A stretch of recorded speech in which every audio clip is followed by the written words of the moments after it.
महारानी, आप? व्रत तभी पूरा होता है जब व्रत करने वाला भोग की सामग्री अपने हाथों से बनाए। और वैसे भी भोजन बनाने का अनुभव मुझे तुझसे अधिक है।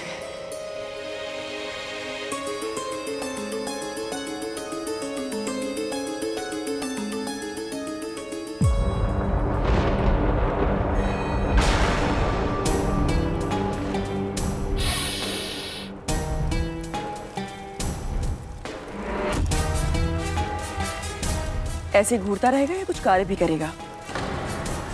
दूध का भगोना इधर लाकर रख। अकर्तव्यम न कर्तव्यम प्राणे कंठ गतैरपि कर्तव्यमेव कर्तव्यम प्राणे कंठ गतैरपि। जो धर्म, नियम और मर्यादा के विरुद्ध हो वो कार्य कभी नहीं करना चाहिए, भले ही मृत्यु सामने क्यों ना खड़ी हो। और जो कर्तव्य हो उसका पालन अवश्य करना चाहिए, भले ही मृत्यु सामने क्यों ना खड़ी हो। भली मेरे पुत्र, मैं तो केवल... क्षमा कीजिए मां, धर्म अनुसार प्रकृति के नियमों की रक्षा करना मेरा कर्तव्य है। अपने स्वार्थ के लिए उनमें कोई हेरफेर नहीं करूंगा मैं।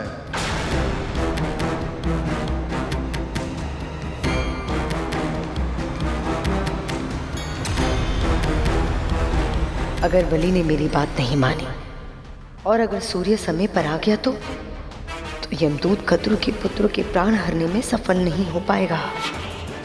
मुझे कुछ भी करके सूर्य से बात करनी होगी और ये व्रत तोड़वाना पड़ेगा।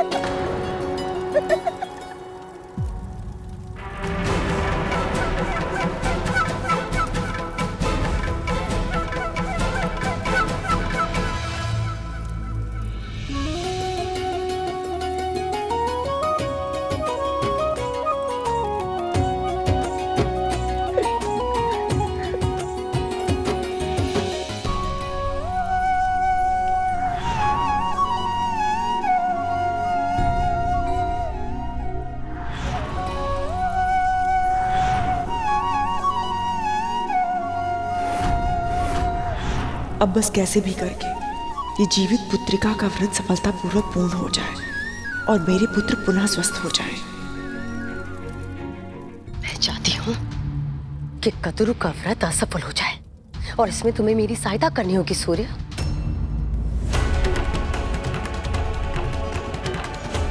आपने पहले भी एक मां का तब व्रत तोड़ने का प्रयास किया था, तब गरुड़ के हाथों अपने अनेकों पुत्रों को खो दिया था।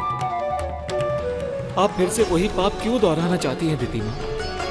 यदि गरुड़ के नाग भाइयों को कुछ हो गया तो उसके क्रोध और प्रतिशोध की भावना सारी सीमाएं तोड़ देगी। सूर्य, तुम मुझे भयभीत कर रहे हो? नहीं मां, मैं तो सत्य का वर्णन कर रहा हूं। तो प्रकृति के नियमों से बंधा है,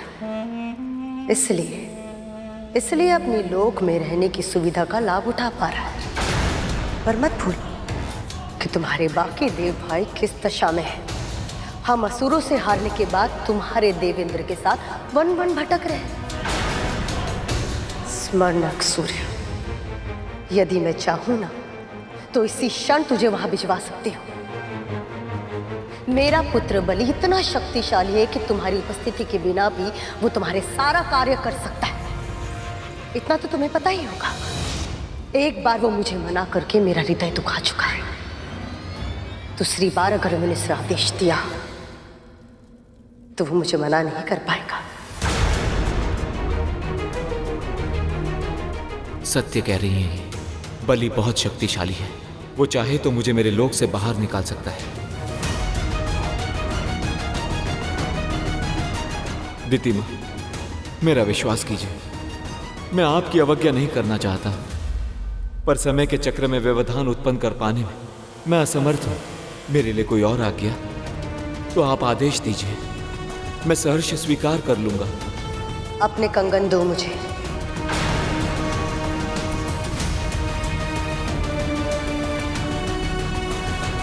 आप मेरे कंगन का क्या करेंगी माँ? सूर्य कंगन।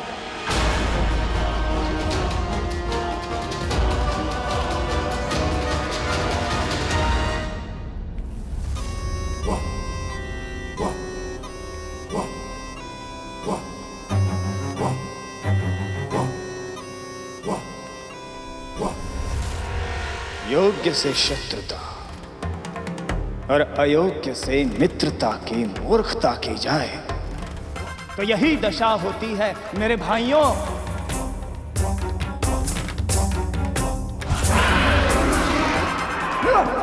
यदि उस दिन तुम सबने हम असुरों से युद्ध करने के स्थान पर हमारा साथ दिया होता तो आज तुम सब भी यहां आनंद से हंस खेल रहे होते। यूं ऐसे मृत्युशैया पर पड़े पड़े यमदूत की प्रतीक्षा नहीं कर रहे होते, पर गरुड़ का साथ देकर तुम सब ने अपना भविष्य स्वयं चुन लिया था। पर अब शीघ्र ही मृत्यु तुम सबको दबोच लेगी।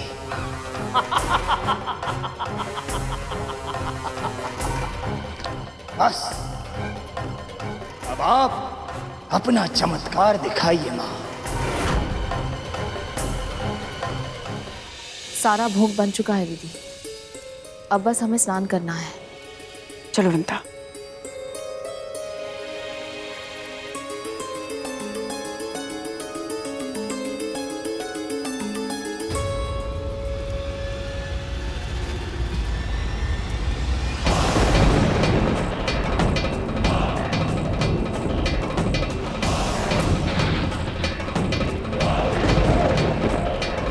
लगता है अब इन्हें भी यमदूत का आभास होने लगा है। अपनी दया दृष्टि हमारे भाइयों पर बनाए रखे नारायण, हमारी माओं के व्रत को सफल बनाइए। लगता है गरुड़ को भी यमदूत दिखने लगे हैं। इसका अर्थ तो ये है कि मेरे भाइयों के प्राण और भी संकट में हैं। अरुण भैया के आने का समय भी हो गया है, मैं जाकर उनका दर्शन कर लेता हूँ। सूर्योदय से पहले स्नान करके हमें तैयार होना होगा। हाँ दीदी, प्रकाश की पहली किरण आते ही हमें सूर्यदेव को अर्घ देना है।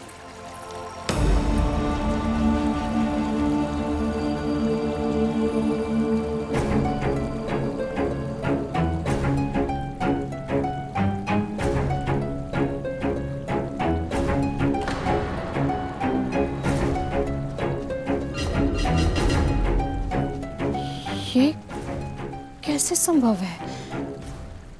मुझे तो लगा था कि भोर होने में अभी समय है।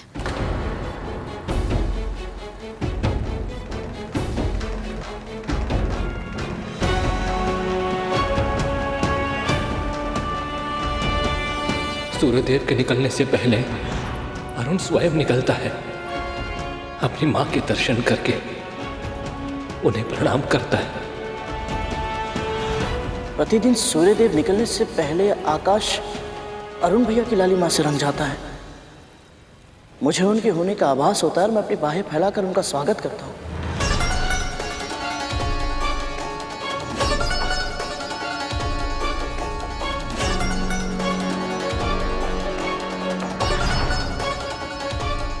और आज ऐसा कुछ नहीं हुआ।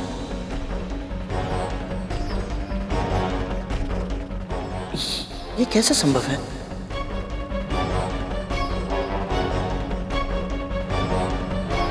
ये कैसे संभव है कि सूर्यदेव यात्रा पर निकले और अरुण भैया उनके साथ ना हो?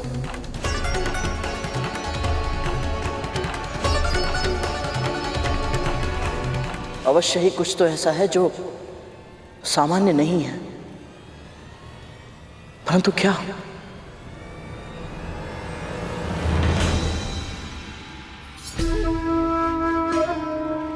और सूर्यदेव तो पहले से आकाश में चढ़ चुके हैं। और रख देने में देर हो गई विंदा। कैसे कैसे मुझसे इतनी बड़ी भूल हो गई? अवश्य भोग बनाने में समय निकल गया होगा, मुझे पता ही नहीं चला कब। अर्थात मेरी व्रत विधिवत रूप से पूरा नहीं होगा विंदा। हाँ विंदा, मेरे पुत्रों का क्या होगा? इतनी बड़ी त्रुटि कैसे हो गई मुझसे? अगर मेरे पुत्रों को कुछ हो गया तो सारी त्रुटि मेरी है विंदा। भूल हो गई मुझसे, बहुत बड़ी भूल हो गई मुझसे विंदा। कैसे हो गई मुझसे इतनी बड़ी भूल? दीदी संभालिए अपने आप को, कुछ नहीं होगा, कुछ नहीं होगा। कैसे कुछ नहीं होगा? कैसे संभालूं मैं अपने आप को? यदि मेरे पुत्र जीवित नहीं रहेंगे तो मैं जीकर क्या करूंगी?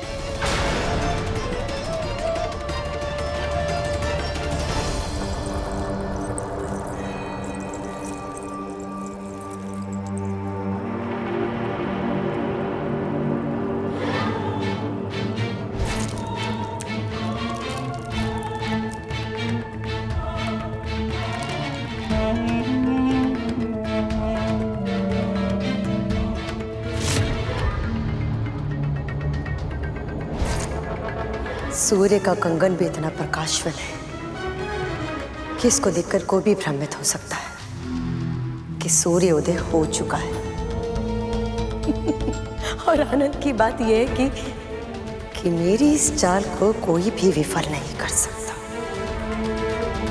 कोई भी नहीं। यदि मेरे पुत्र जीवित नहीं रहेंगे तो मैं जीवित रह के क्या करूंगी? क्या कर रही है? क्या कर रही है? समझाओ आपको, क्या कर रही है आप? क्या कर रही है ये? संभालिए अपने आप को दीदी।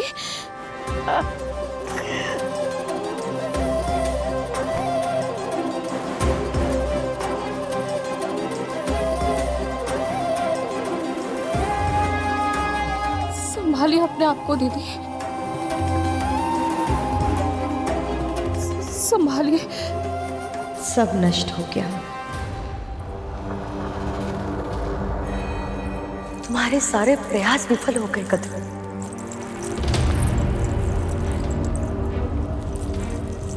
ये कैसे हो गया कद्रू? इतनी चेष्टा करने के बाद भी तुम अपने पुत्र को बचा नहीं पाए।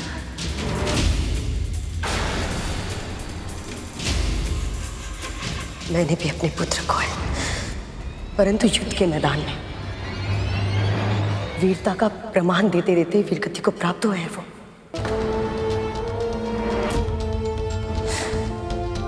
परंतु तुम्हारे पुत्र को छल से मारा गया है। नियत थे वो जब उनकी पीठ पे वार किया गया। दीदी, ये समय इन बातों को कहने का नहीं है।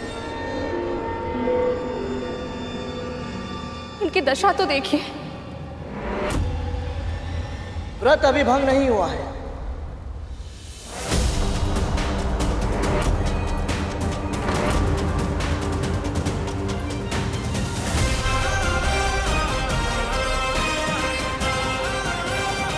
ये गरुड़ क्या कर रहा है?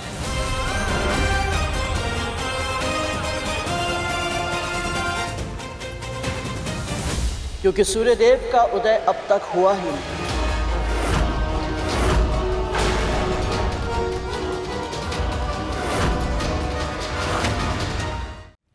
क्या कह रहा है तू? ये प्रकाश तुझे दिखाई नहीं दे रहा है? आकाश में चमकने वाली हर एक प्रकाशवान वस्तु सूर्य नहीं होती महारानी। नक्षत्र भी तो चमकते हैं।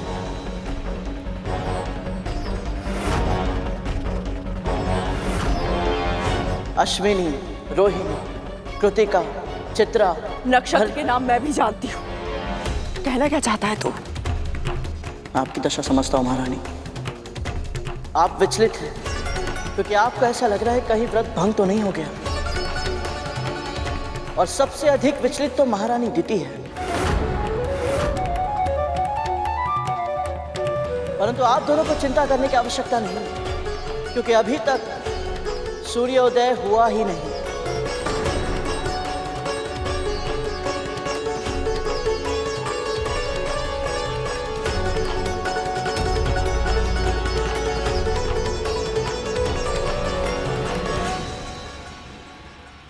वो देखिए,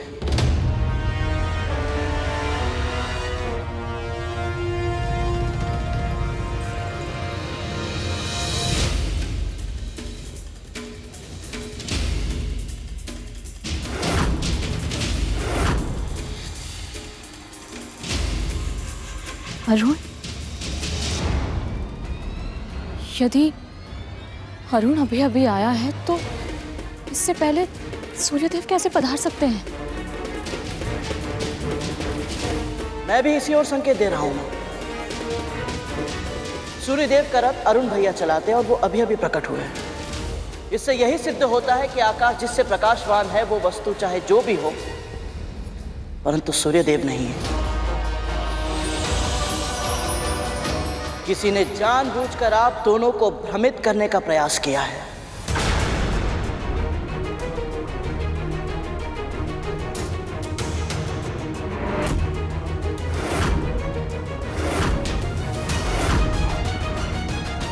कद्रू, मुझे लगता है कि देवता तुम्हारी परीक्षा ले रहे थे। अच्छा हुआ ना कि तुम्हारा व्रत भंग नहीं हुआ। अब तुम एक काम करो, सूर्य को अर्घ देने की तैयारी करो। सही कह रही हैं ये दीदी, हमें चलना चाहिए, स्नान भी करना है हमें। चलिए।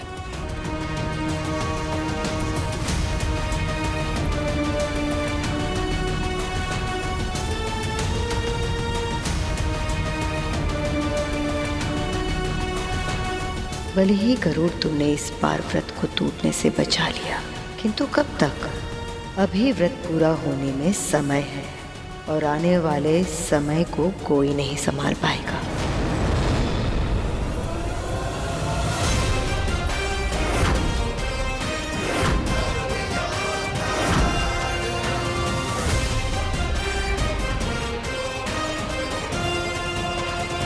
दास,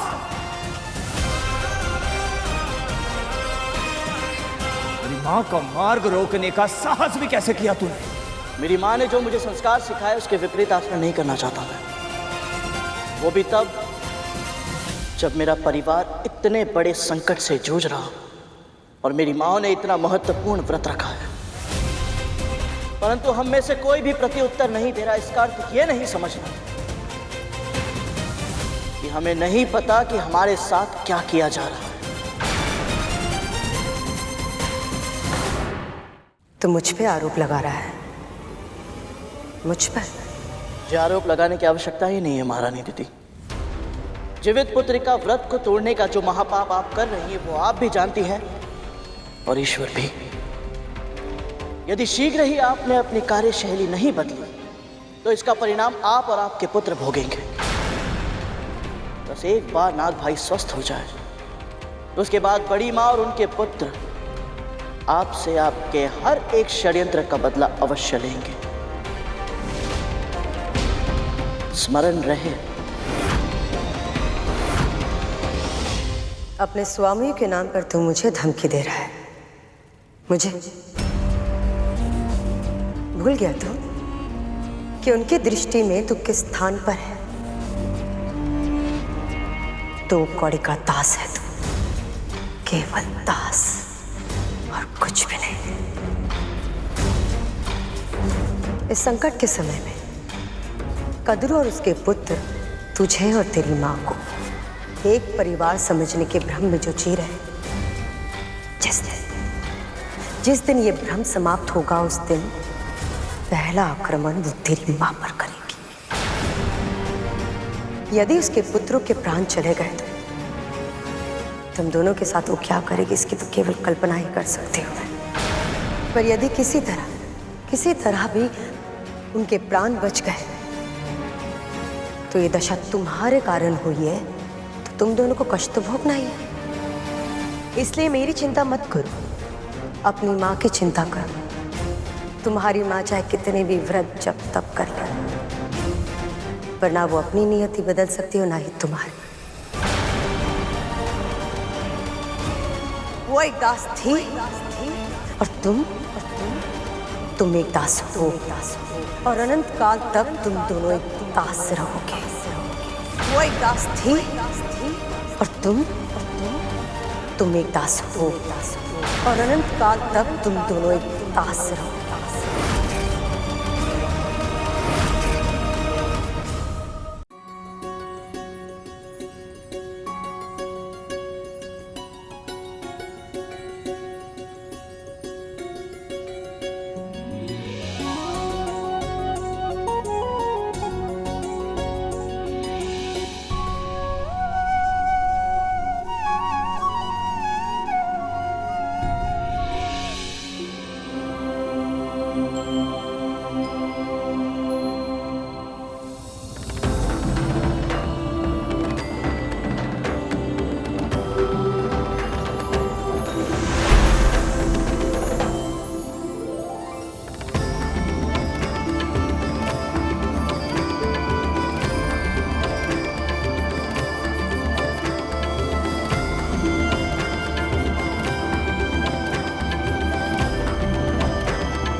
आदित्याय नमः। ओम भास्कराय नमः। ओम सूर्यदेवाय नमः।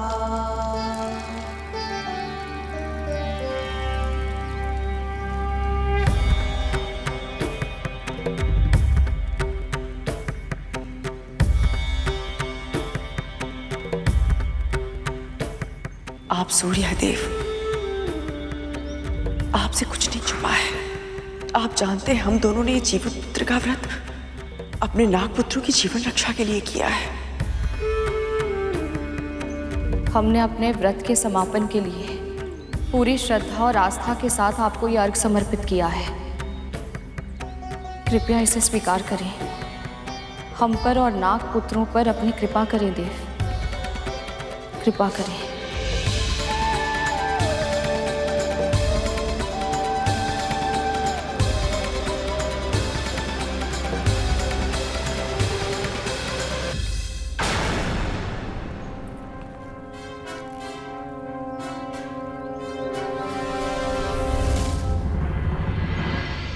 माँ, अब हम क्या करें? इनका व्रत तो लगभग संपूर्ण ही हो गया है। नहीं रहा। जब तक कार्य पूरी तरह से सिद्ध ना हो, उसे संपूर्ण नहीं मानना चाहिए। अंतिम क्षण में कभी भी खेल पलट सकता है। अभी मेरी अंतिम चाल शेष है। अभी मेरी अंतिम चाल शेष है।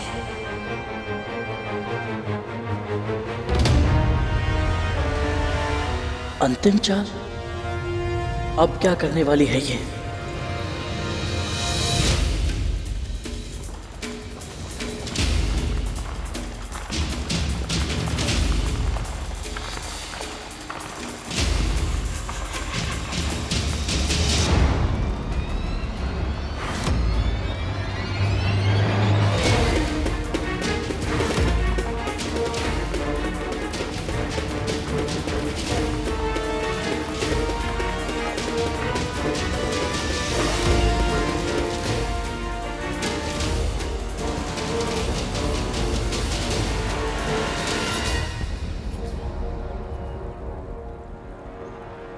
ये कैसे संभव है?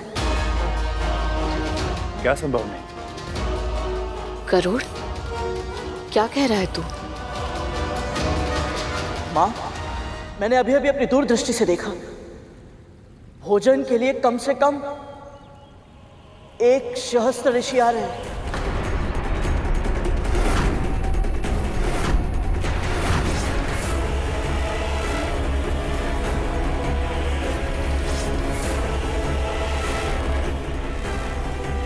गरुड़ सही कह रहा है माँ। हमें भी आभास हुआ।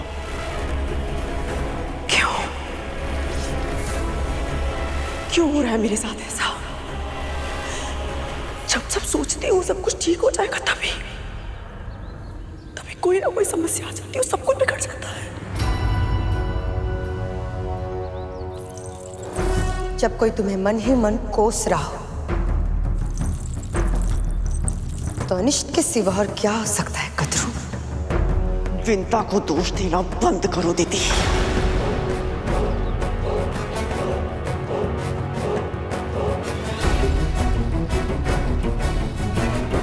और वैसे भी आमंत्रण देने तुम गई थी ना,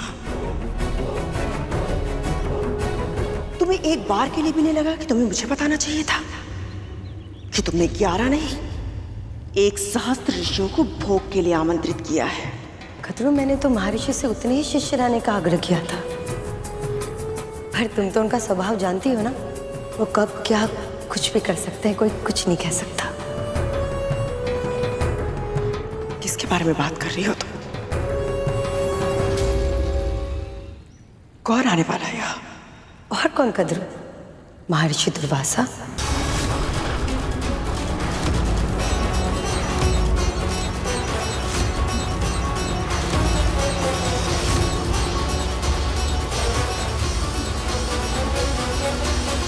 मेरी इस योजना से कैसे बचोगी कद्रू?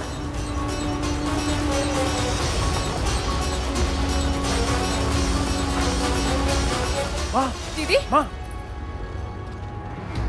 संभालिए अपने आप को।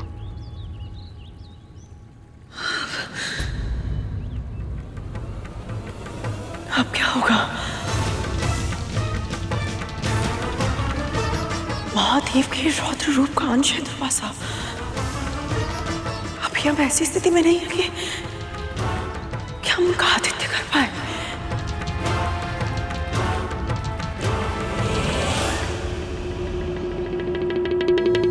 और कौन कद्रू? महर्षि दुर्वासा।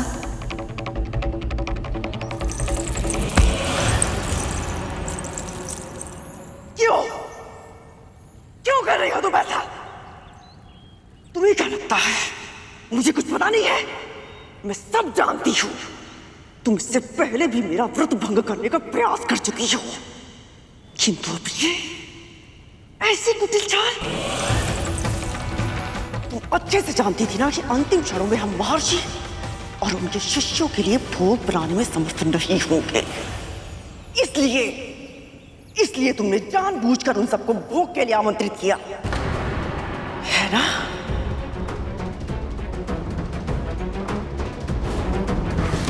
प्रणाम महर्षि। विंता और कद्रू, मेरी दोनों बहनों ने जीवित पुत्रिका का व्रत रखा है, उनके नागों के प्राणों की रक्षा के लिए। जो अभी मृत्यु शैया पर है, तुम मुझे भोग का निमंत्रण देने आई हो।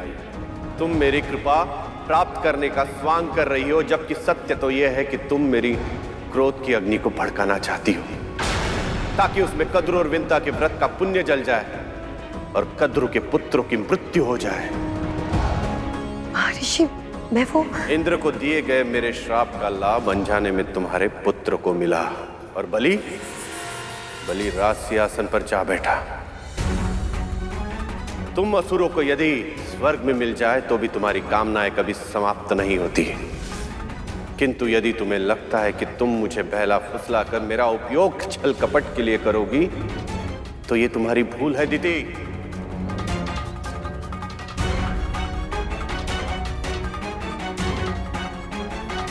मुझे क्षमा कीजिए,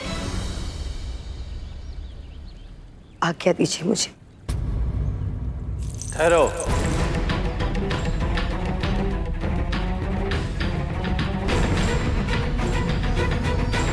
जी महर्षि। गृहस्थ जीवन जीने वालों के धार्मिक उद्देश्यों में उनकी सहायता करना एक सन्यासी का धर्म होता है, और मैं अपने धर्म से पीछे नहीं हटूंगा। इसीलिए तुम्हारे छल करने के बाद भी मैं तुम्हारा निमंत्रण स्वीकार करता हूं। पर स्मरण रहे, वहां मेरा आना श्राप का कारण बनेगा या वरदान का, ये तो महादेव शिव शंकर की इच्छा पर ही निर्भर करता है।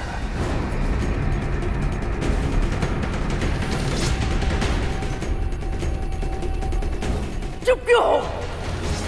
उत्तर दो दीदी।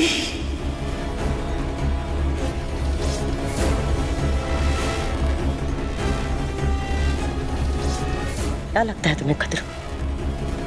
इतने परम महर्षि मेरे उकसाने से भ्रमित हो जाएंगे?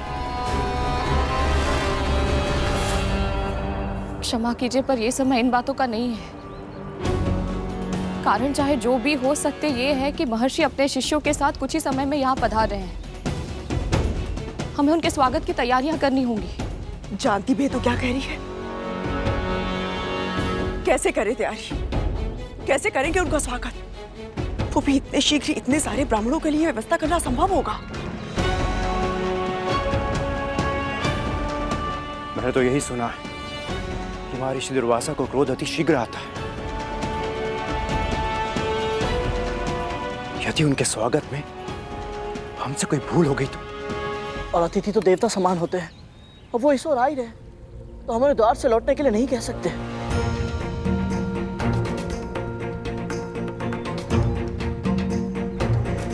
हाँ, बहुत बुरी तरह फंस गए हम। इस स्थिति से बाहर निकलने का कोई उपाय नहीं हमारे पास। यदि महर्षि का स्वागत नहीं किया तो भी उनका अपमान होगा, और यदि स्वागत करने का प्रयत्न किया तो भी उचित व्यवस्था के अभाव में भी उनका अपमान होगा। कोई उपाय नहीं हमारे पास।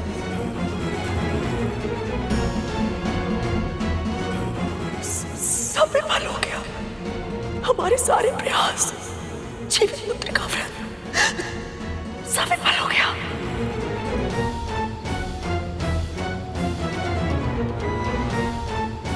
मेरे पुत्र विंदा, क्या होगा उनका? वो वापस लौटकर मेरे पास नहीं आएंगे ना? नहीं महारानी, आप हार नहीं मान सकती। मेरे भाइयों की, अपने पुत्रों की एक अंतिम आशा है आप। उन्हें अवश्य ही विश्वास है, यदि आकाश धरती एक क्यों ना करना पड़े, उनकी मां उन्हें स्वस्थ अवश्य करके रहेंगे। महारानी, मैं मानता हूं आपके मेरे साथ कुछ मतभेद अवश्य है, परंतु आपके जिस एक गुण का मैं बहुत सम्मान करता हूं, वो है अपने पुत्रों के प्रति आपका समर्पण। जब उनके हित का प्रश्न आता है तो आप अपने प्राण संकट में डालने से पहले एक क्षण भी नहीं हिचकिचाती। इसलिए अब जब वो आप पर पूरी तरह से निर्भर है महारानी, तो आपको भी अपने कर्तव्य का पालन करना ही होगा। परिणाम की चिंता मत कीजिए, क्योंकि मां कहती है जो भी होता है नारायण की इच्छा से ही होता है। और फिर एक सत्य ये भी तो है महारानी, आपको सदैव से इस बात से आपत्ति थी ना कि महर्षि दुर्वासा ने पारिजात माला आपके स्थान पर मां को क्यों दी थी। तो फिर देखिए, नारायण ने महर्षि दुर्वासा को प्रसन्न करने का एक और अवसर दिया है आपको। सिद्ध कर दीजिए कि आप उनके आशीर्वाद के योग्य हैं। कहिए बड़ी मां, बिना प्रयास किए ही अपने पुत्रों के प्राण हारने के लिए तैयार हैं आप?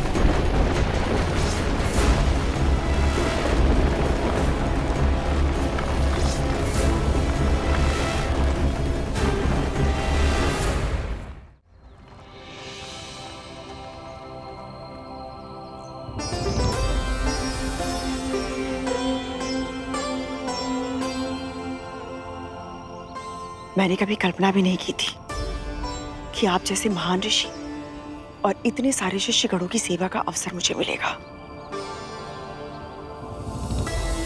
आपका बहुत बहुत धन्यवाद जो आप यहाँ पधारे।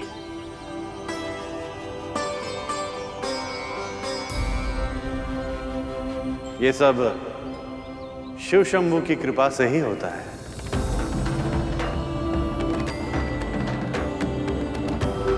महर्षि,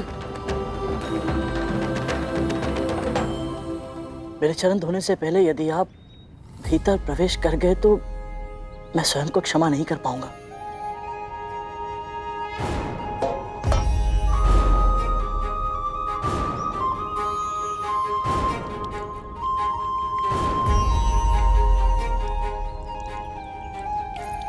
दीदी, गरुड़ जानबूझकर चरण पखारने का ये कार्य धीरे धीरे कर रहा है ताकि हमें तैयारियां करने के लिए अधिक से अधिक समय मिल सके।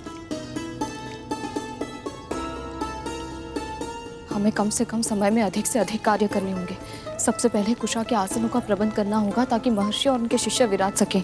कौन करेगा ये कार्य? और सेवक और स्वामी में कोई भेद नहीं रहेगा खाली। चल जी भैया।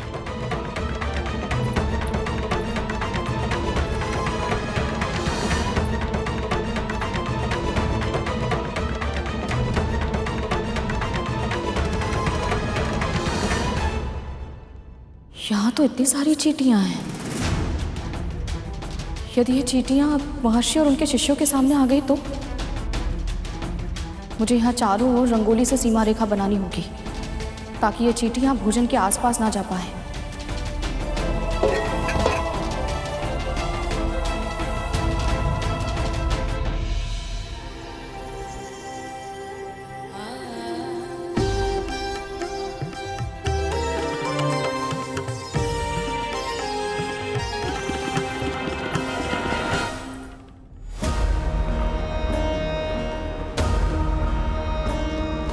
जितनी शीघ्रता तुम कर रही हो उतनी शीघ्रता में कोई ना कोई भूल तुमसे अवश्य होगी।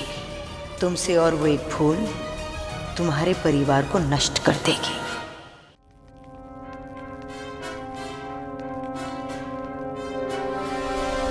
आइए महर्षि, आप सभी पधारिए।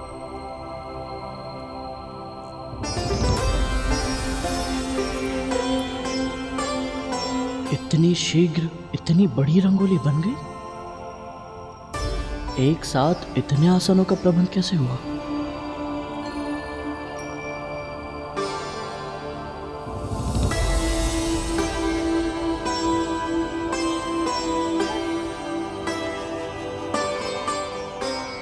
तो इन दोनों ने एक साथ रंगोली बनाई है।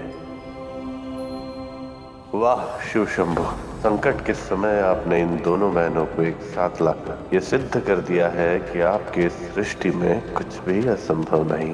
गरुड़, शीघ्र जा और सबके लिए फल और कंदली के पत्ते लेकर आ। तब तक मैं कदरू दीदी के साथ मिलकर भोजन की तैयारी करती हूँ। जी माँ।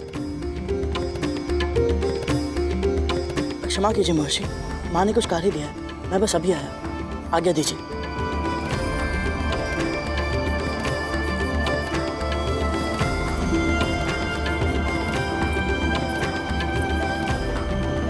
आप स्थान ग्रहण करें, हम आपके भोजन का प्रबंध करते हैं।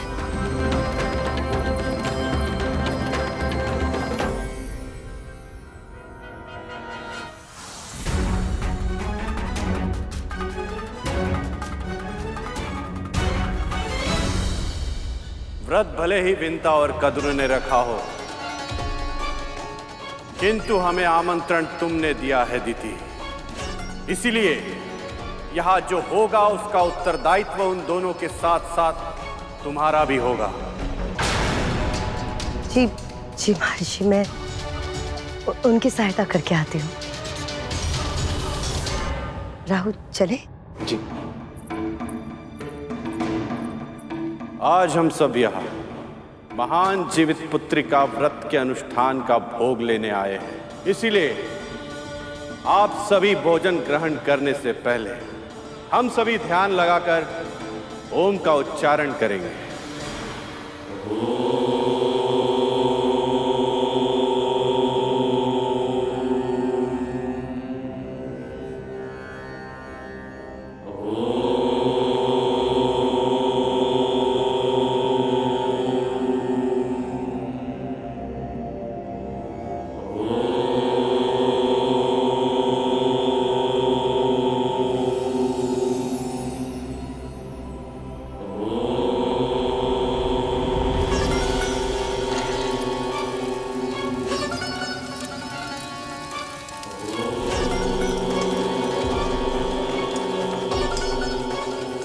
गरुड़ कहाँ रह गया?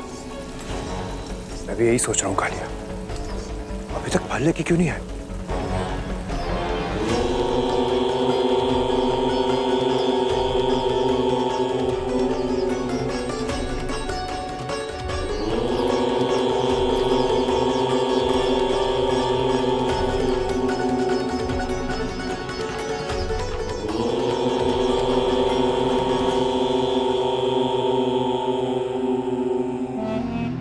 जब ये महर्षि आवेश में आकर अपनी पत्नी को वृक्ष बना सकते हैं तो सोचो राहु, क्रोध में आकर ये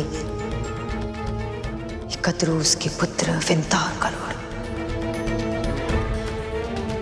इन सबको क्या क्या बना देंगे,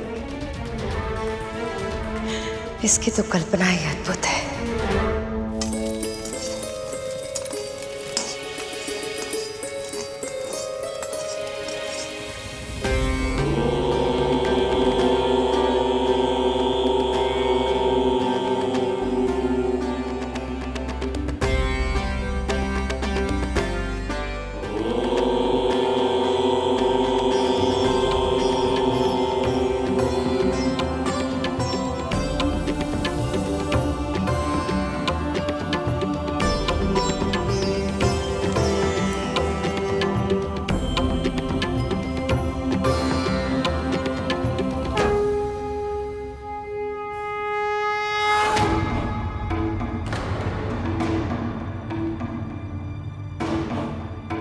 कुछ भोजन भी मिलेगा या ऐसे ही लौटना पड़ेगा?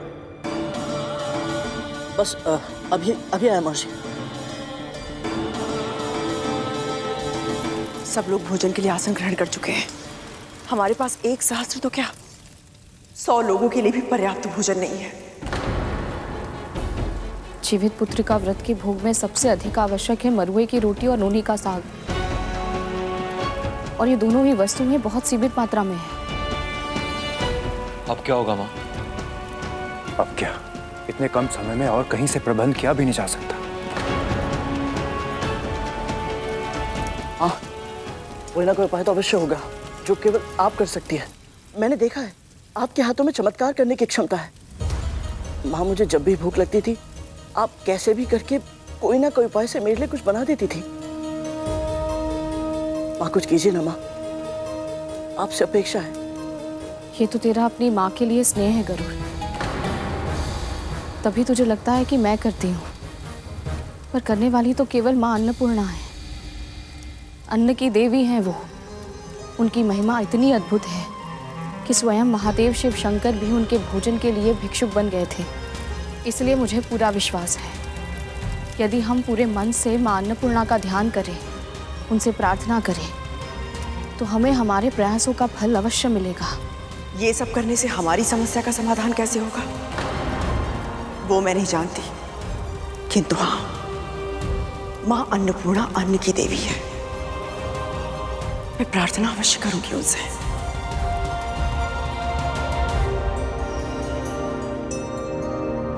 अन्नपूर्णे सदा पूर्णे शंकर प्राण वल्लभे, अन्नपूर्णे सदा पूर्णे शंकर प्राण वल्लभे, ज्ञान वैराग्य सिद्ध्यर्थं भिक्षां देहि च पार्वती, ज्ञान वैराग्य सिद्ध्यर्थं भिक्षां देहि च पार्वती, अन्नपूर्णे सदा पूर्णे शंकर प्राण वल्लभे,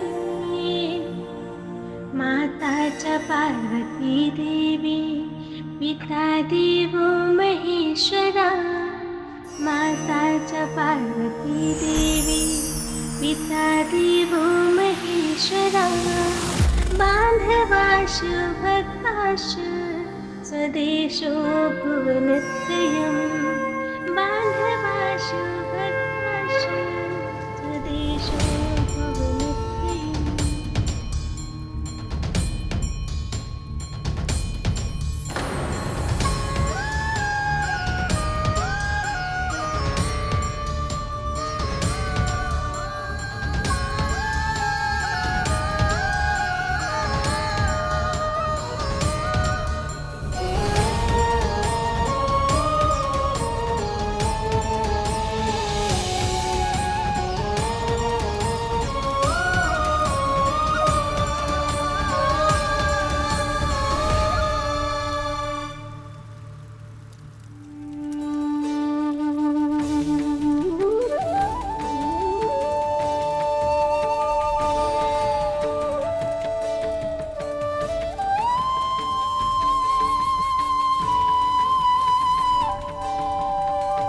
ये प्रसाद ऐसे क्यों रखा है?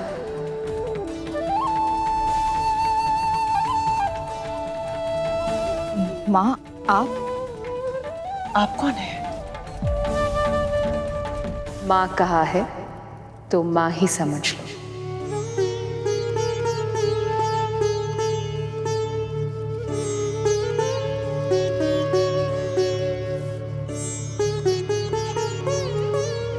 इस प्रसाद को अब खुला मत छोड़ो और इस पत्तों को पूरी तरह हटाए बिना इस करछी से प्रसाद बांटना आरंभ करो। क्या सोच रही हो?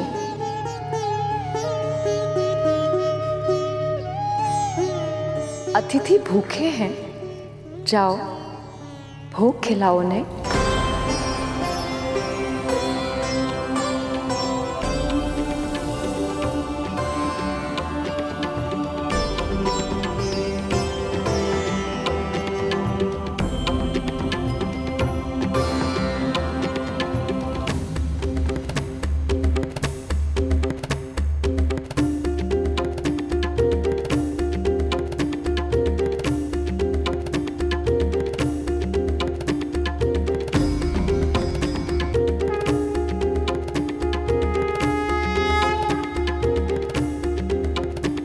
जल्द ही भोग का खाना कम पड़ने लगेगा और क्रोध में आकर ऋषि दुर्वासा इन्हें श्राप दे देंगे।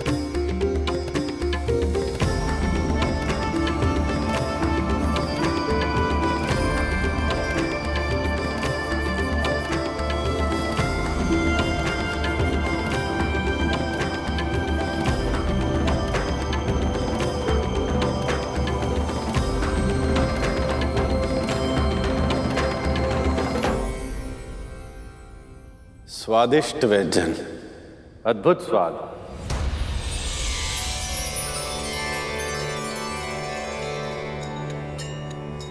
और थोड़ा और।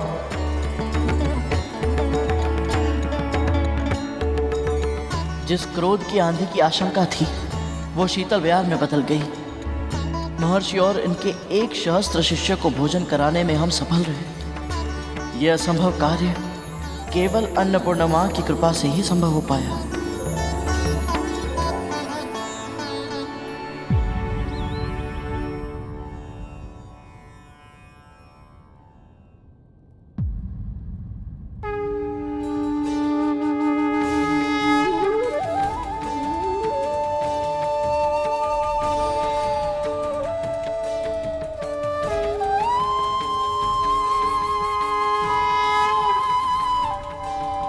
मां अन्नपूर्णा अब स्वयं आई और हमारे बनाए भोजन को अपना आशीर्वाद दिया। आपकी सदा ही जय हो।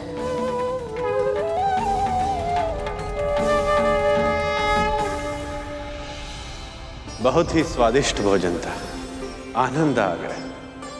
आपने यहाँ पधारकर हमारे व्रत को सफल बना दिया महर्षि।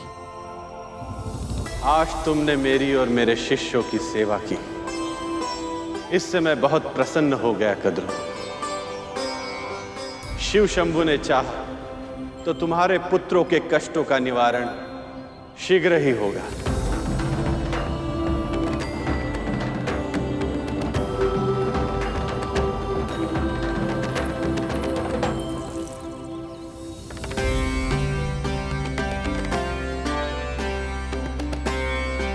तुम दोनों में अपार संभावना है।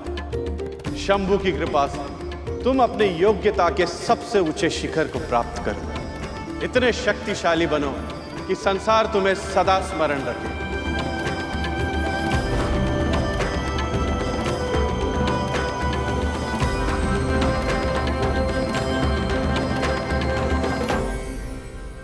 तेरे मन में मुझे एक ही इच्छा दिखाई दे रही है बालक। बहुत शीघ्र ही तू उसे पूर्ण करने का मार्ग खोज पाएगा। बस आपका आशीर्वाद सदैव मेरे साथ रहे महर्षि।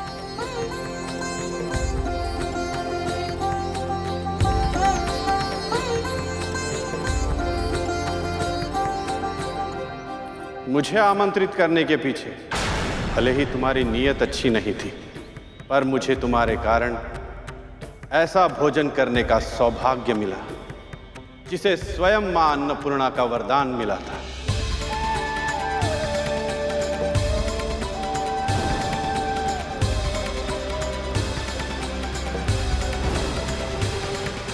ऐसे महाभोग के बाद क्रोध का शमन हो जाता है और मन परम शांत हो जाता है। इसीलिए आज मैं तुम्हें कोई श्राप नहीं दूंगा, पर एक चेतावनी अवश्य दूंगा। जो व्यक्ति जैसा बोता है वही पाता है। इसीलिए अपने कर्म संभालो दीति। तुम्हारा आत्मविश्वास चरम पर है, क्योंकि तुम्हारे पुत्रों को संजीवनी विद्या प्राप्त है। पर स्मरण रहे, अमर होने के उपाय और भी है। आज तुमने स्वयं अपनी आंखों से देखा, यदि एक मां चाहे तो असंभव को भी संभव बना सकती है। और अदिति कब से तपस्या कर रही है और शीघ्र ही उसे उसकी तपस्या का फल मिलेगा।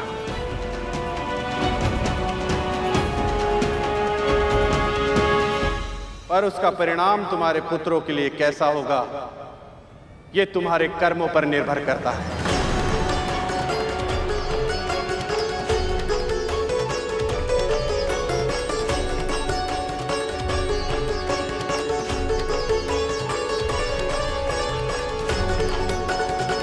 महर्षि ने श्राप भले ही ना दिया हो, पर चिंता अवश्य दी थी। ऋषि दुर्वासा के आशीर्वाद से मेरा व्रत पूरा हुआ।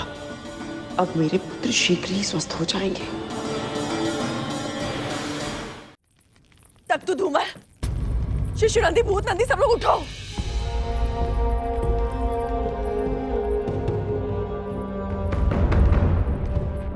शिशु नंदी, पुत्र उठो, पुत्र। धूमल, धूमल उठ भाई, धूमल उठ। आंखें खोलो अपनी। सुनते क्यों नहीं हो? देखो हमें। पुत्र, पुत्र, उठ जाओ।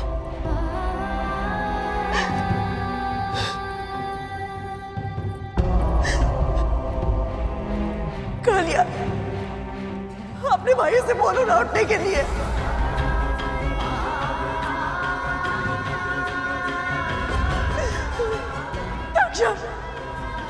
अपने भाइयों को उठाओ ना।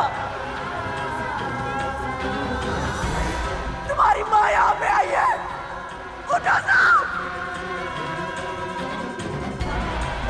विंता, विंता, मेरे पुत्रों से कहो ना उठे। ये महारानी कद्रू का आदेश है, उठो ना।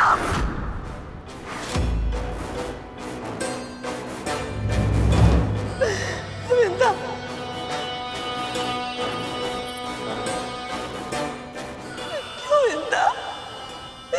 महर्षि दुर्वासा के आशीर्वाद से तेरे पुत्र को तो असीम शक्तियां मिल गई थी। फिर उनका आशीर्वाद मेरे पुत्रों में फलीभूत क्यों नहीं हो रहा है? मैंने अपना व्रत, भोग, आचार, विचार, व्यवहार सब नियम के अनुसार किया। कई ऐसे अवसर आए जब मैं क्रोधित हो सकती थी, अनुचित व्यवहार कर सकती थी, किसी के भी मन को दुखा सकती थी। मैंने अपने ऊपर संयम रखा मिलता, फिर भी मेरे पुत्र स्वस्थ नहीं हो रहे। क्यों विंता, क्यों? बोलो ना उनको उठने के लिए, उठ जाए। बोलो, बोलो विंता, बोलो।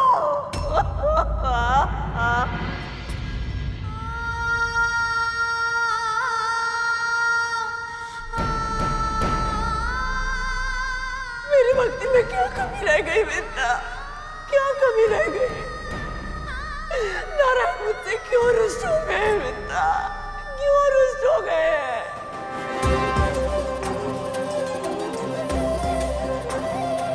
उठ जाओ, उठ जाओ।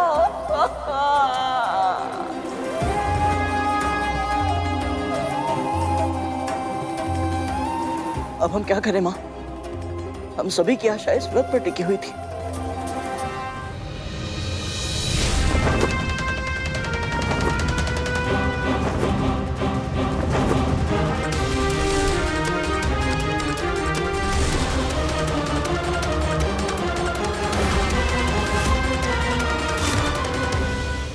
पर अब तो निकल जाओ।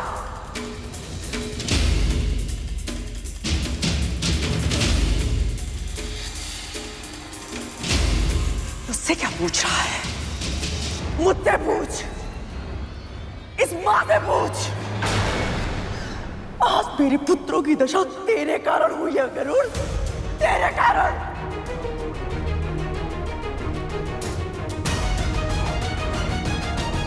यदि मेरे पुत्रों के प्राण चले गए, उनकी हत्या का पाप तुझ पे लगेगा। जीव हत्या एक ऐसा महापाप है जो सैकड़ों वर्षों तक प्रायश्चित करने के बाद भी नहीं उतरता। और तू तो प्रायश्चित कर भी नहीं पाएगा। तू अपनी मां को संसार का सारा सुख देना चाहता था ना?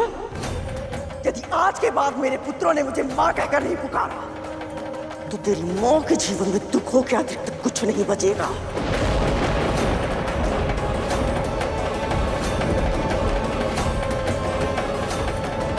यदि इतनी अल्पायु में मेरे पुत्र काल के गाल में समा गए, तो तू भी सुखों से भरपूर परिपूर्ण जीवन नहीं जी पाएगा। तेरी मां का, तेरे भाई का, तेरा, तुम सबका अस्तित्व इस संसार से नष्ट हो जाएगा। गृहस्थ जीवन और उसके सुख जो तेरी रेखाओं में है ना, वो सदैव सदैव के लिए मिट जाएंगी। तेरी पक्षी प्रजाति सदैव सदैव के लिए समाप्त हो जाएगी। ये इस मां का श्राप है।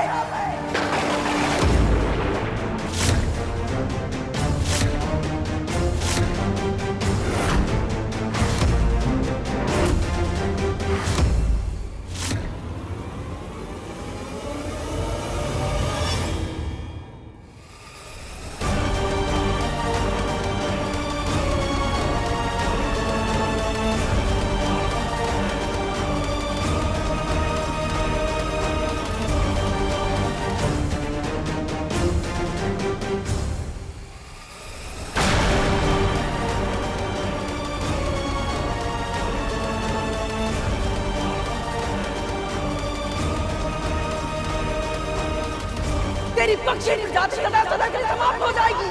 ये इस मां का श्राप है।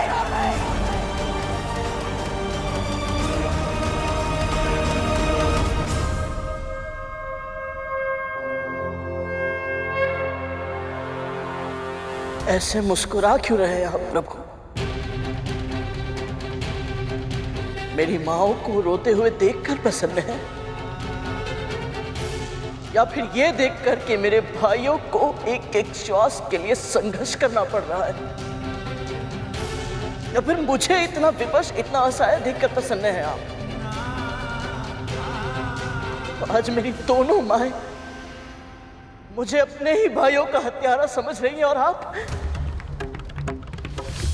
मौन है क्यों प्रभु? आपकी बनाई इस धरती पर, आपके द्वारा संचालित संसार में जो कुछ हो रहा है उसे देखकर शांत कैसे रह सकते हैं आप? मेरी मां सदैव कहती है कि भगवान भक्तों के सुख से सुखी रहते हैं और दुख से दुखी। परंतु आज मेरे परिवार पर दुख का पहाड़ गिर चुका है और आप अब सुख में लीन है।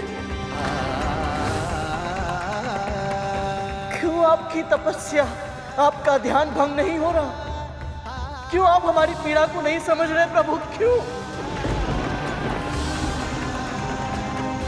आपको हमारा दुख दिखाई नहीं दे रहा? परंतु आज आपको मेरे सभी प्रश्नों का उत्तर देना ही होगा।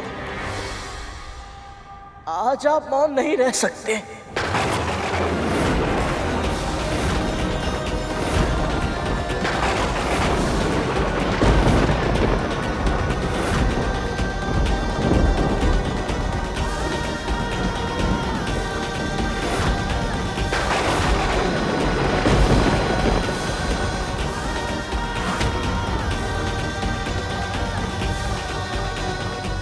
मेरी माँ ने सदैव आपकी ही भक्ति की है प्रभु, और वो सदैव यही कहती है जहां सत्य होता है ईश्वर भी वही विद्यमान होते हैं। इसलिए आज आपको मेरे सत्य को उजागर करने आना ही होगा प्रभु, आना ही होगा आपको।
गरुड़,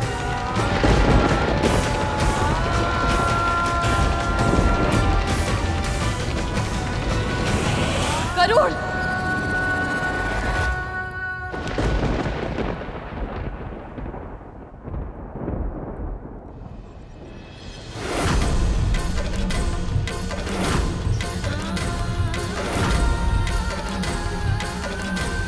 क्या कर रहा है तू?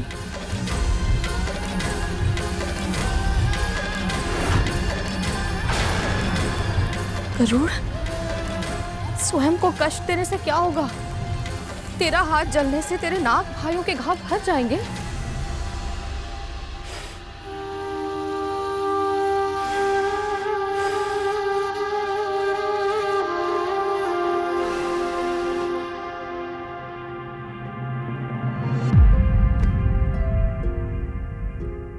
बड़ी माँ ने मुझे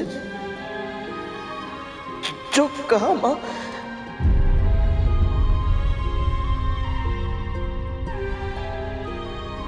चुप हो जा पुत्र, चुप हो जा।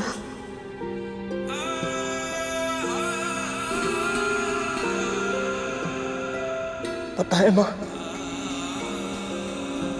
बड़ी माँ के कटु वचनों से मुझे इतना दुख नहीं हुआ, परंतु आपने मेरी ओर ऐसे क्यों देखा? माँ, आपकी दृष्टि में उल्लाहना का भाव था, निराशा का दुख,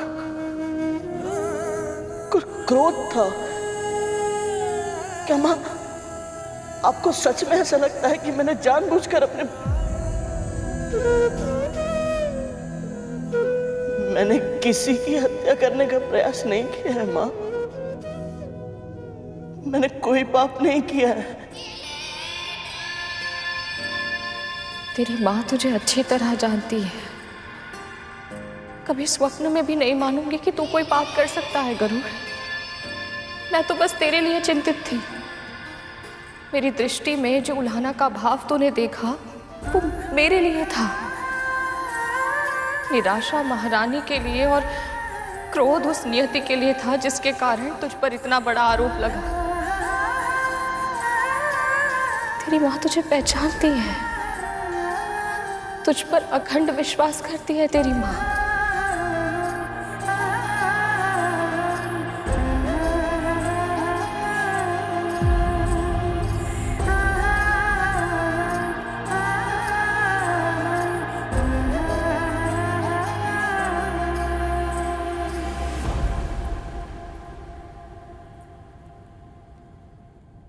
आप ऐसा नहीं कर सकते प्रभु। जानती हूं मैं, वरदान देने से पहले आप सदैव अपने भक्तों की परीक्षा लेते हैं। ताकि उस प्रक्रिया के माध्यम से हम स्वयं को आपके आशीर्वाद योग्य बना पाए। पर एक माँ की इतनी बड़ी परीक्षा तो आप भी नहीं ले सकते। यह अधिकार आपको भी नहीं है नारायण।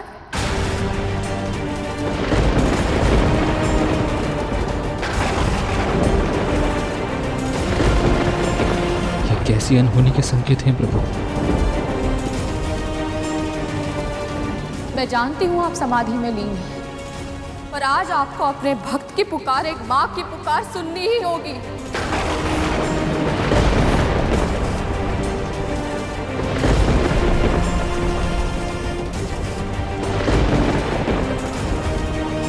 मैंने और मेरे पुत्र ने मन से, वचन से, कर्म से कभी किसी का अहित नहीं किया, और इसका साक्षी और कोई हो ना हो आप स्वयं है नारायण। फिर भी आज मेरे पुत्र के मस्तक पर जीव हत्या का कलंक लग रहा है। एक दुखी माँ ने क्रोध में आकर उसे ऐसा भयानक श्राप दे दिया जिससे उसका पूरा जीवन प्रभावित हो जाएगा। जीवन जीने का, अपने वंश को बढ़ाने का अधिकार सभी प्राणियों को सहज प्राप्त है प्रभु, पर मेरे पुत्र और उस दुखी माँ के पुत्रों का यह अधिकार नियति छीन रही है, और आप समाधि में बैठकर ये सब होते हुए बस देख रहे हैं। नहीं प्रभु, ये अन्याय नहीं होने दे सकते आप।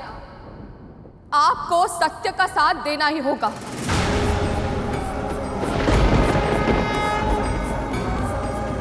मेरा पुत्र निर्दोष है, ये सिद्ध करना ही होगा आपको।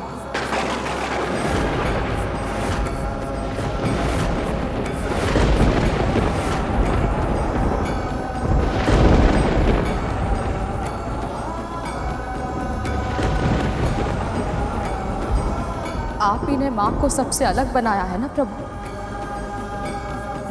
जब एक स्त्री माँ बनती है ना, तो केवल उसके तन में नहीं, उसके मन में, उसके हृदय में, यहाँ तक कि उसकी आत्मा में भी परिवर्तन आ जाता है। उसमें सृजन की शक्ति आ जाती है, और आज उसी शक्ति का आह्वान करते हुए मैं आपको पुकार रही हूँ। आप मेरी इस पुकार को अनसुना नहीं कर सकते प्रभु।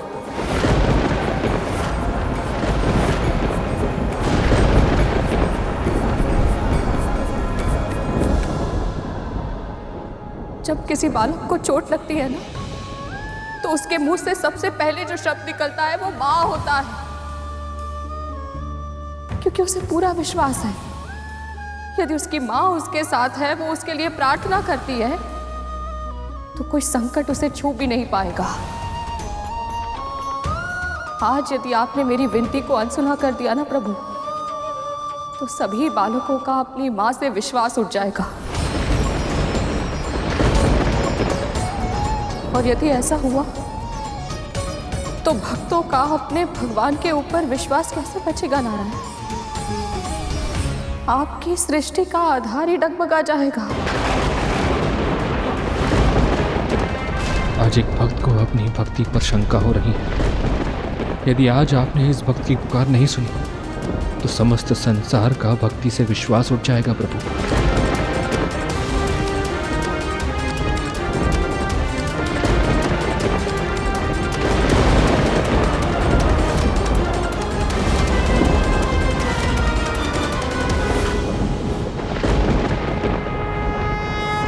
प्रभु, मेरी माँ, मेरी गुरु, आपकी महान भक्त आपको पुकार रही है। मेरे भाइयों के प्राण संकट में है प्रभु, उनका दर्द मुझसे देखा नहीं जा रहा, उन पर कृपा कीजिए प्रभु।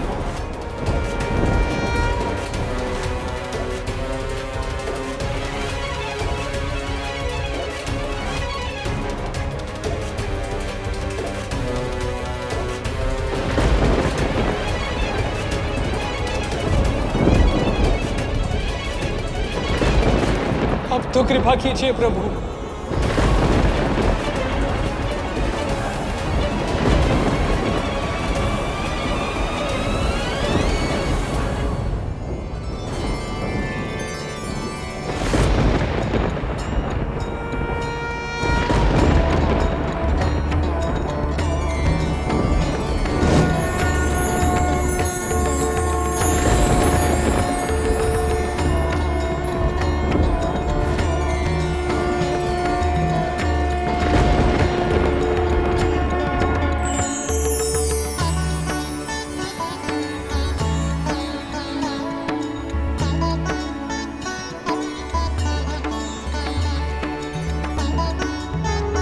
प्रभु।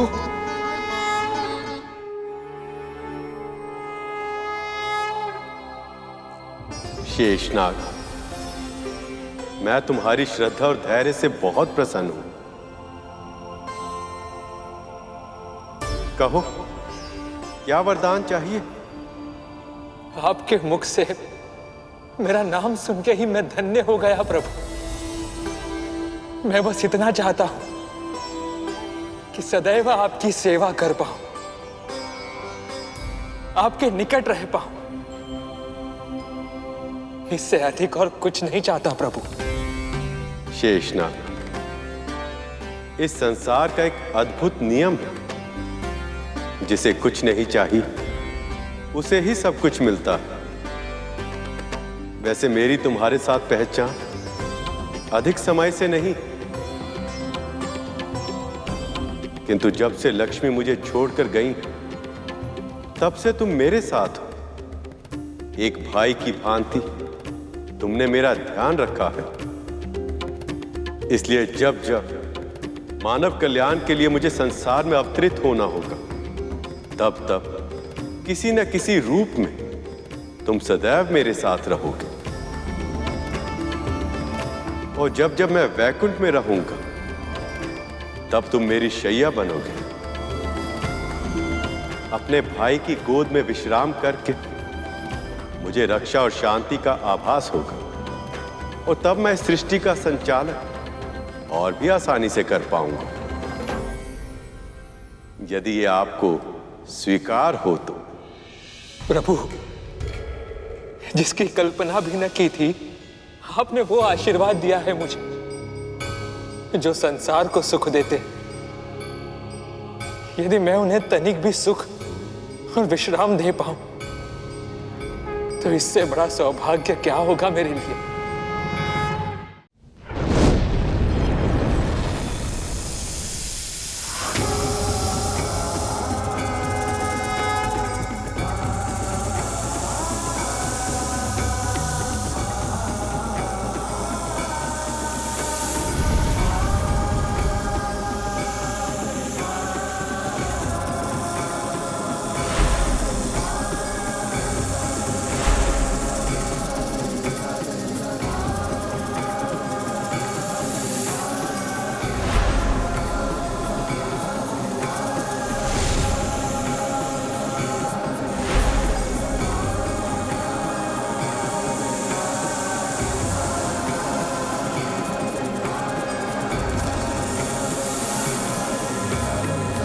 शेषनाग, तुम मेरी शैया तो बन गए, किंतु तुम्हारा हृदय इतनी तीव्र गति से धड़क रहा है कि मैं विश्राम नहीं कर पा रहा हूं।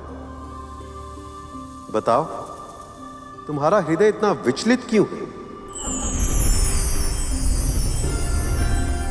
क्षमा कीजिए प्रभु, पर जो भी मन में है निसंकोच कहो शेष। प्रभु, आपके समाधि से बाहर आने से पहले जो व्यथा मेरे मन में थी, वो अब भी वही है। पृथ्वी पर जो कुछ भी हो रहा है, उसी से मेरा मन विचलित है प्रभु। तुम मेरा आसन तो बन गए, किंतु माया के जाल से अब भी जकड़े हुए हो शेष। सारा संसार छोड़ दिया, पर मां तो संसार से ऊपर होती है ना प्रभु। मेरी मां कद्रू ने क्रोध में आकर मेरे भाई गरुड़ को इतना बड़ा श्राप दे दिया कि मैं कुछ सोच ही नहीं पा रहा कि किसके लिए दुखी हूं।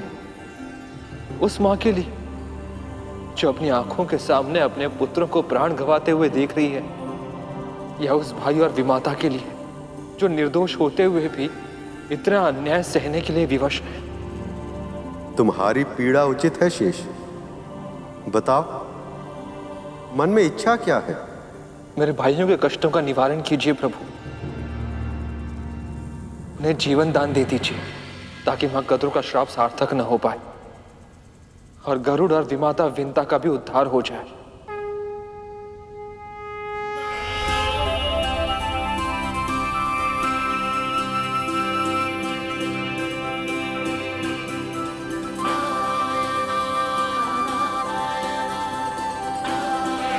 आज आपको भक्तों की सहायता करने आना ही होगा प्रभु। अन्यथा मैं कभी आपकी पूजा नहीं करूंगी। आप पर से मेरी आस्था खत्म हो जाएगी। प्रभु, आपको आना ही होगा, आना ही होगा आपको।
देवी विंतर,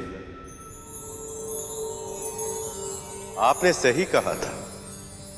सृजन की शक्ति होने के कारण इस सृष्टि में एक मां का स्थान ईश्वर से भी ऊंचा होता है। जब एक मां पुकारती है तो ईश्वर को भी आना पड़ता है।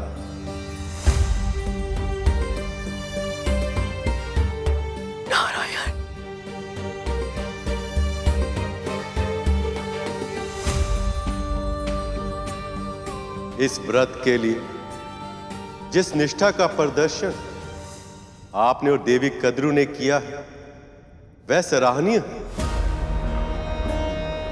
और आप दोनों ने मुझे भोग देकर अपने इस व्रत को संपूर्ण नहीं किया और इसीलिए अब तक मैं आपको दर्शन नहीं दे पा रहा था।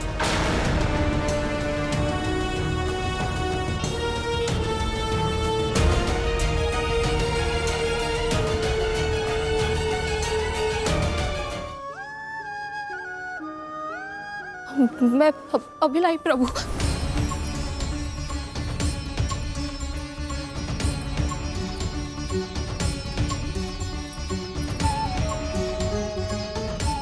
लीजिए प्रभु।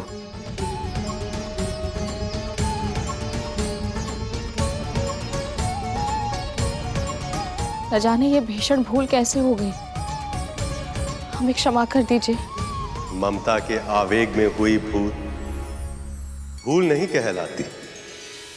मैं तो वैसे ही प्रेम का भूखा हूं। जिस प्रेम और अधिकार से आपने और आपके पुत्र ने अपने मन की बातें मुझसे कही हैं, मेरा मन तो उसी से भर आया है। देवी कद्रू, आप दोनों का व्रत सफल हुआ। अब आपको इसका फल मिलेगा।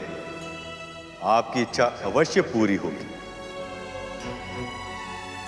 उठिए, आंखें खोलिए कद्रूनंद, आंखें खोलिए कद्रूनंद, आंखें खोलिए कद्रूनंद, आंखें खोलिए कद्रूनंद।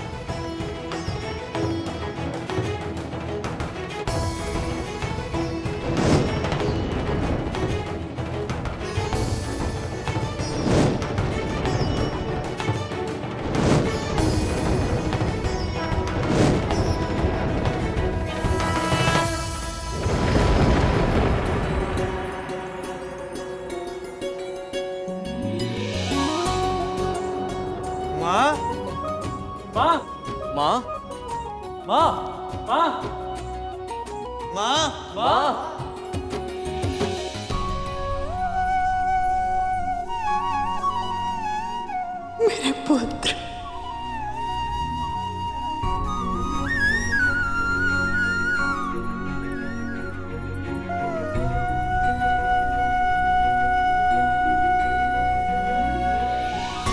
प्रभु,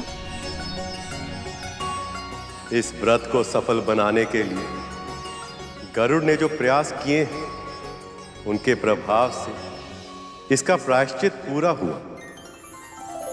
वैसे भी सभी नाग जीवित हैं, इसलिए जीव हत्या ना होने के कारण देवी कद्रू का श्राप भी फलीभूत नहीं होगा। जिसके जीवन के लक्ष्य बड़े हों, उसके मार्ग में समस्याएं भी अधिक आती। तैयार हो जाओ गरुड़, अब तुम्हारे मार्ग में शीघ्र ही अनेक बाधा विघ्न आएंगे, अनेक परीक्षाएं होंगी, पर स्मरण रहे, स्वर्ण अग्नि में तप कर ही कुंदन बनता है।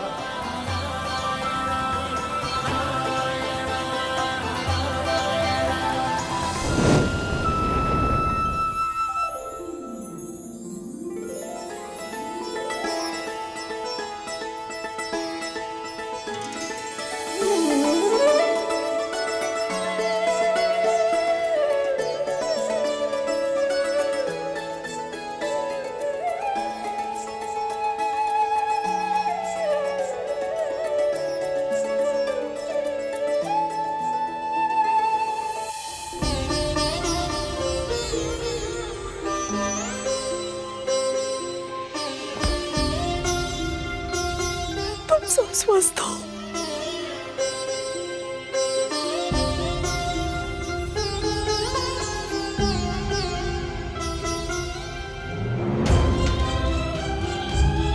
आज के बाद कोई भी आपदा या विपदा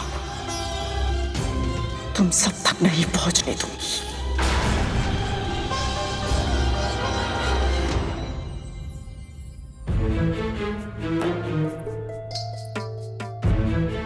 दीर्घायु। तुमने तो भयभीत कर दिया था हमें। ये तो माँ का विश्वास था जिसने हमें साहस दी। सही कहा।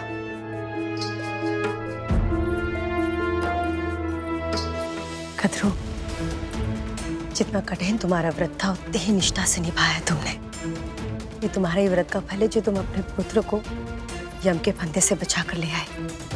ये चमत्कार केवल तुम ही कर सकती थी कदरू। यम के फंदे से? दीदी माँ, ये आप क्या कह रही हैं? हाँ माँ, पल भर पहले तो हम गरुड़ के साथ सूर्य लोक जा रहे थे और दूसरे पल हमें भगवान विष्णु का स्वर सुनाई दिया। तुम सब बहुत भाग्यशाली हो जो तुम्हें कदरू जैसी माँ मिली है।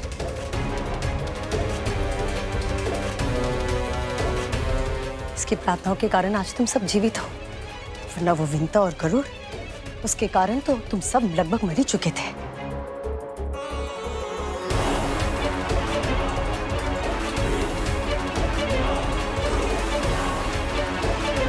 मुझसे छुपाकर तुम सब उस गरुड़ के साथ चले गए थे। सूर्य लोक के स्थान पर मृत्यु लोक पहुंच गए थे तुम सब।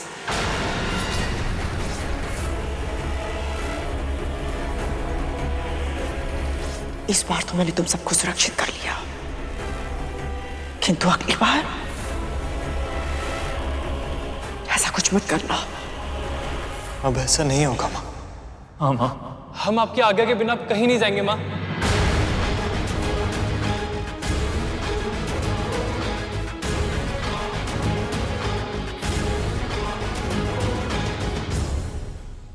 ये तो अनुचित है प्रभु।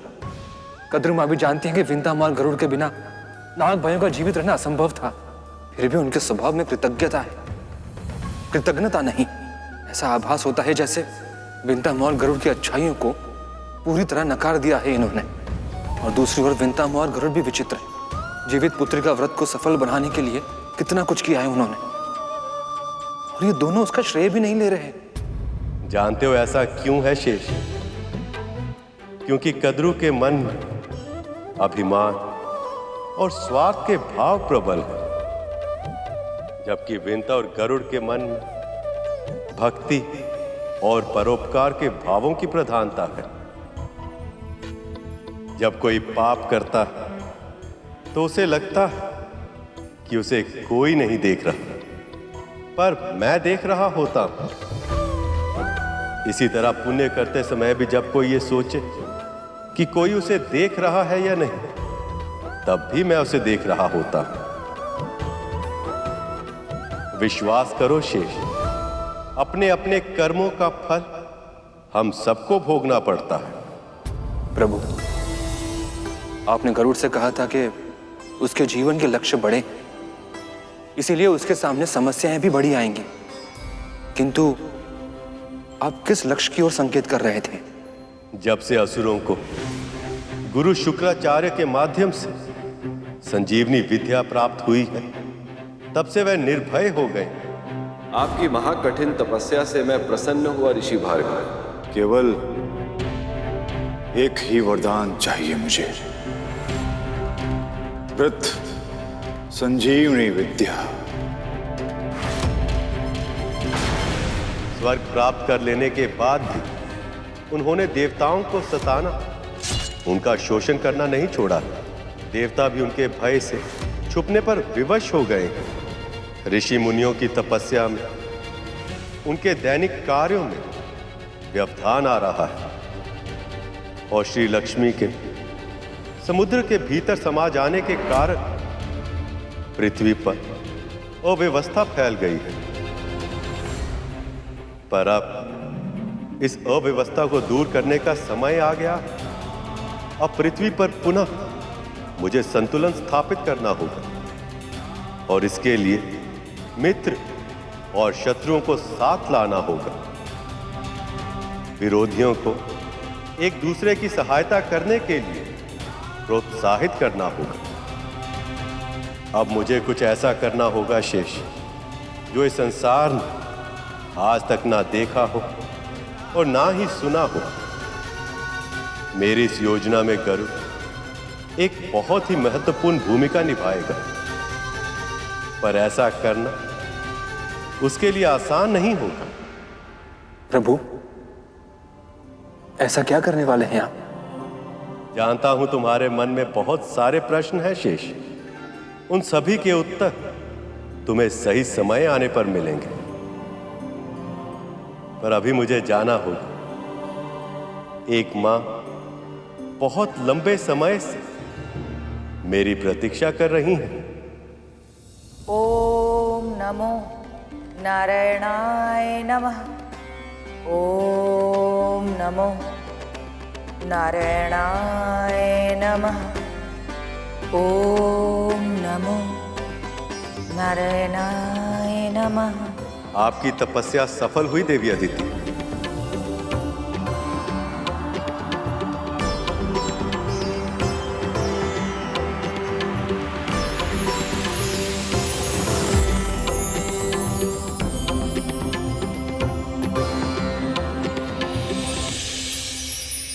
देवी अदिति, देवी अदिति, देवी अदिति, देवी अदिति।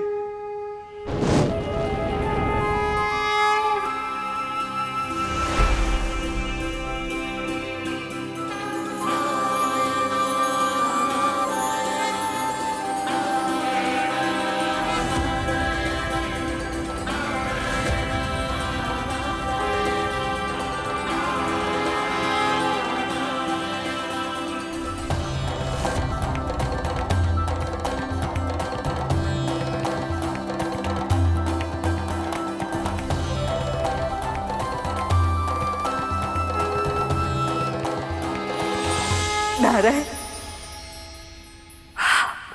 अब इन आंसुओं को पहुंचने का समय आ गया है। आपने ये भीषण तपस्या अपने पुत्रों की प्राण रक्षा के लिए, उन्हें सामर्थ्यवान बनाने के लिए और उनका खोया हुआ सम्मान उन्हें लौटाने के लिए की, पर यह तब तक संभव नहीं जब तक देवी लक्ष्मी वापस लौट नहीं आती।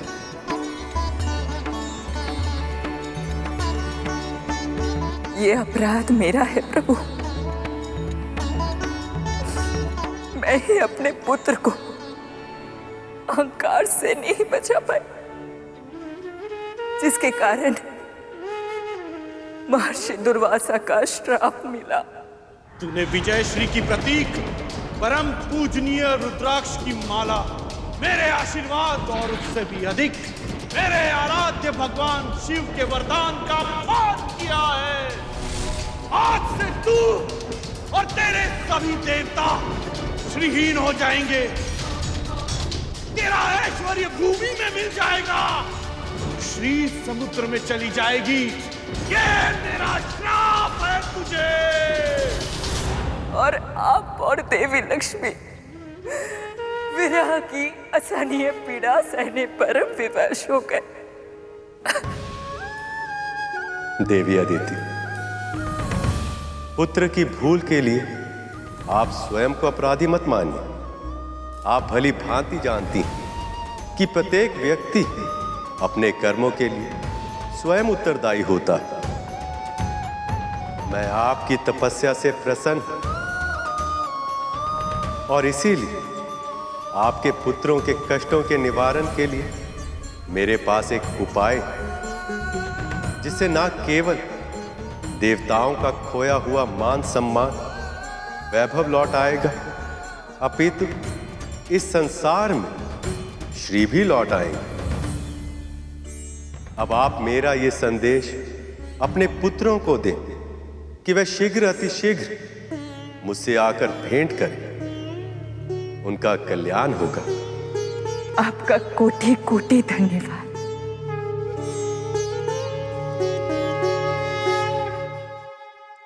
आपके मन में कोई और दुविधा भी है?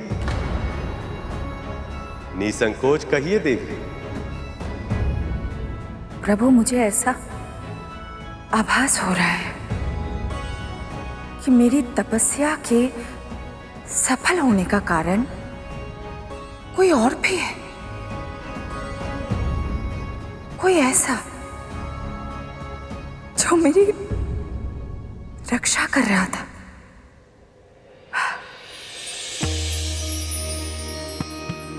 वो देखिए प्रभु। कोई बताए या ना बताए, किंतु मां का हृदय जान ही जाता है। वो परोपकारी कोई और नहीं, आपकी बहन विंता का छोटा पुत्र गरुड़ था।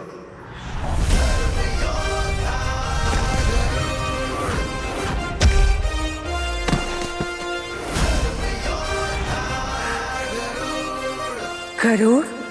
उसने अपने हित का विचार किए बिना असुरों के आक्रमण से आपकी रक्षा की। भविष्य में भी आपके पुत्रों की सफलता के लिए उसका साथ आवश्यक होगा।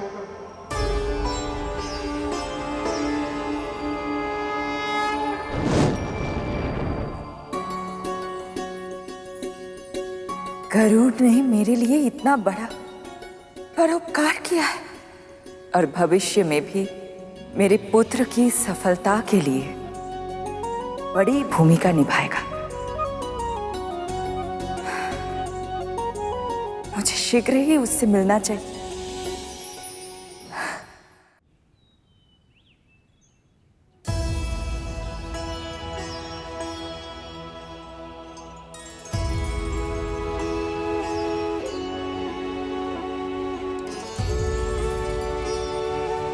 माँ, प्रभु विष्णु ने कहा था अब मेरे मार्ग में अनेक बाधा विघ्न आएंगे, अनेक परीक्षाएं देनी होंगी मुझे। इसका अर्थ क्या हो सकता है माँ? प्रभु विष्णु की लीला तो वो ही जाने। मैं तो बस इतना जानती हूँ, उन्होंने ये भी कहा था कि स्वर्ण अग्नि में तपकर कुंदन बनता है। ये तेरे लिए संकेत है गरुड़, तुझे भी कठिनाइयों की अग्नि में तपकर कुंदन बनना है।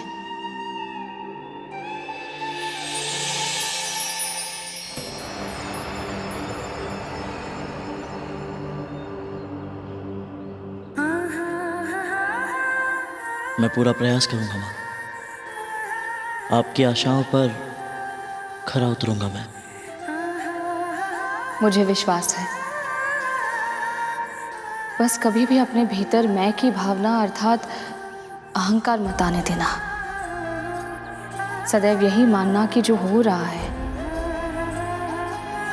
वो करने वाले प्रभु विष्णु ही हैं। तो केवल माध्यम है और कुछ नहीं।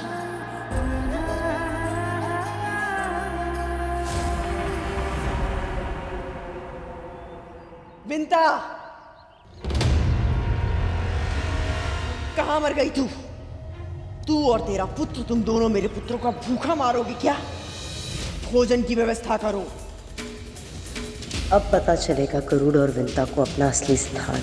एक दास चाहे कुछ भी करे, वो दास ही रहता है।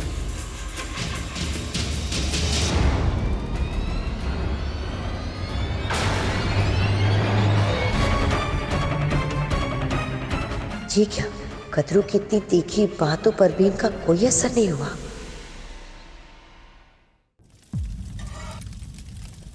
विंता जी, राजकुमार और साग मांग रहे हैं। हाँ, दोबारा बना दिया है, वहां रखा है। विंता जी, लड्डू वो रखे हैं, ले जाओ।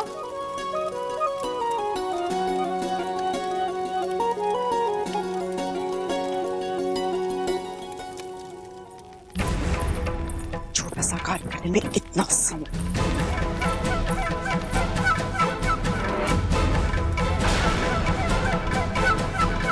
खीर बनने में कितना समय है?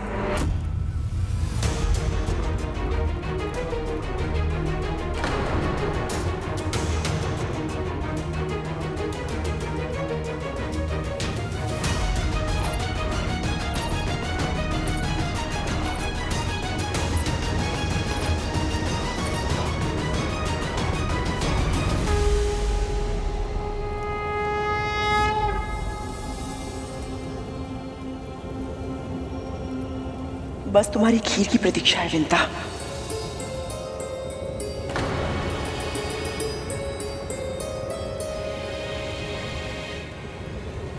तुम्हें तो पता है ना मेरे पुत्रों को खीर कितनी प्रिय है।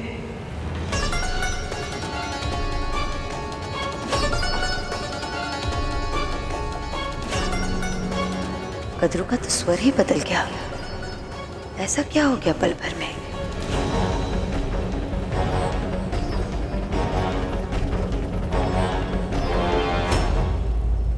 अदिति दीदी,